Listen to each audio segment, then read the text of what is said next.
Autre titre ce soir, avec le soupçon de trahison qui pèse sur 2 ex-agents des services secrets français.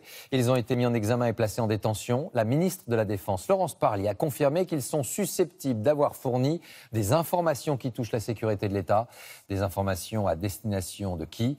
Eh bien, c'est la Chine qui se cacherait derrière cette affaire. Dorothée Olyric, Alexis Delcourt, avec Sylvain Giaume. Ce sont des informations ultra sensibles concernant la défense nationale. Des éléments classés top secret livrés à une puissance étrangère, en l'occurrence la Chine. Quels renseignements précis auraient été donnés? Combien de temps aurait duré la trahison? La ministre des Armées a donné ce matin les premières précisions.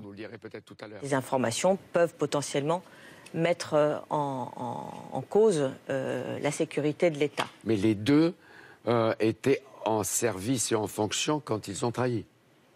Très probablement. Sinon, la DGSE n'aurait pas été amenée à enclencher cette enquête.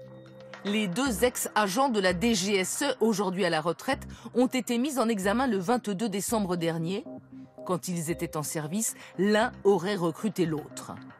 Ils sont accusés de trahison, soupçonnés d'avoir travaillé pour la Chine.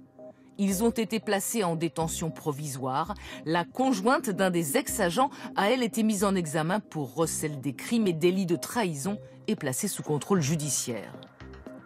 Ce genre d'affaire, d'ordinaire, est gardé secret. Ce qui est d'étonnant, c'est que d'habitude, ça ne se sait pas.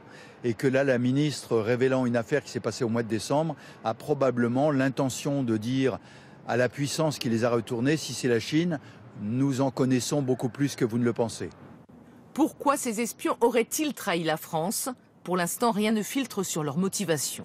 En général, il y a toujours les mêmes méthodes, l'argent, le sexe, la vengeance, et donc, ou le cumul des trois d'ailleurs. Et donc l'idéologie, c'est arrivé en France aussi, notamment dans la période des années 50-60, la guerre froide.